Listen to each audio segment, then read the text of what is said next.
Well, it's the final regular season game between the Fever and the Sky, and Caitlin Clark went off with 31 points, a career high, also had 12 assists. It's now the first time the Fever are 500.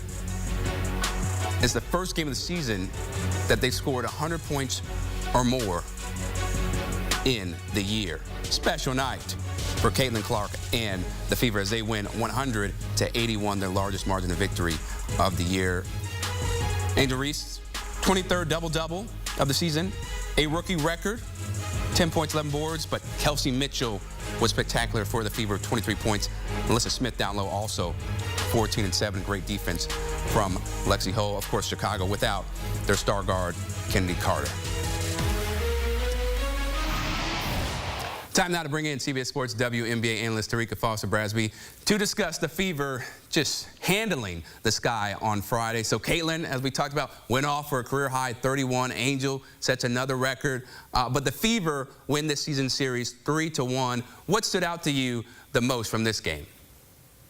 I really love the way that Indiana has figured out how to pick it up defensively. I think one of the biggest criticisms that you could have had about this team when they met in June, and all three of those previous matchups were in June, is that they really didn't do the best of jobs defensively. They were still allowing Angel to get off on the paint. And in that third matchup, Angel had 25 points and 16 boards. Kennedy Carter had 23 points. She was attacking the basket.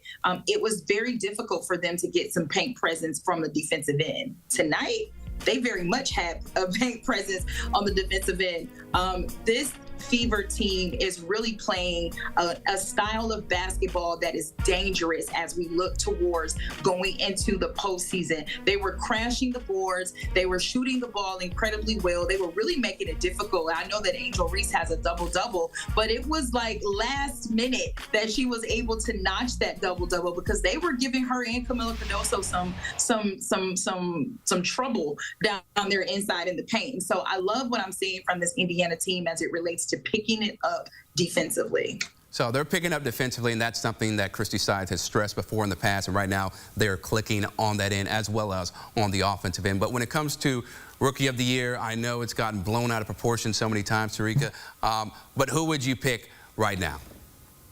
Yeah, right now I've got to give the edge to Caitlin Clark. I mean, not only is she playing incredibly well, but she's one of the catalysts for her team playing incredibly well. I look at someone like Kelsey Mitchell, who has been phenomenal since this season has returned from the Olympic break. And one of the reasons that she's able to get open and play so well is because she has a true point guard in Caitlin Clark, who's done a great job of getting her the ball, of drawing the attention, of creating some space, allowing Kelsey Mitchell to really do what she does well.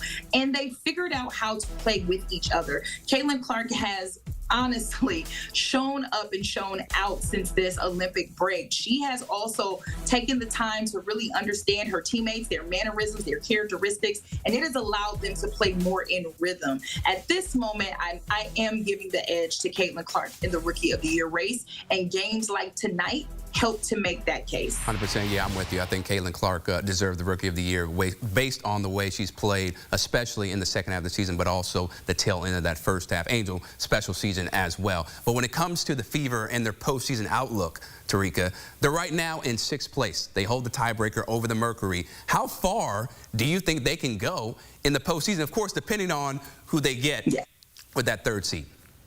Well, yeah, it definitely does depend on what happens and who ends up where.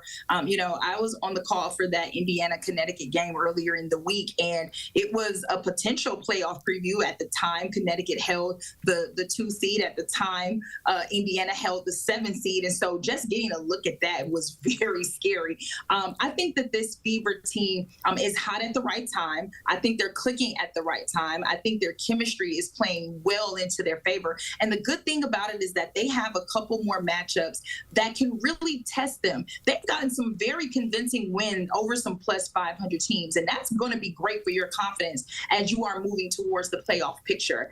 As it relates to Chicago, however, I don't know.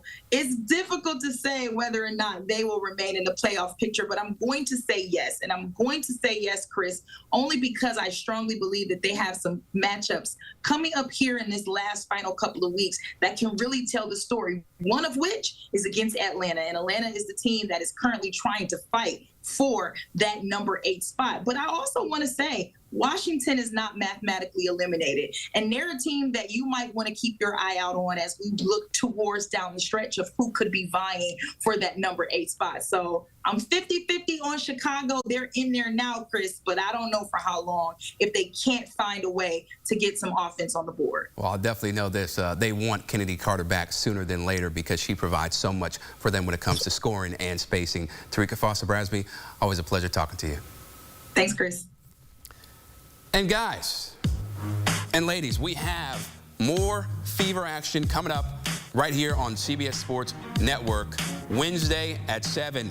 Rickea Jackson, she's one of the top rookies in the league, going up against Caitlin Clark and the Fever in Indiana. Going down right here, CBS Sports Network, 7 o'clock.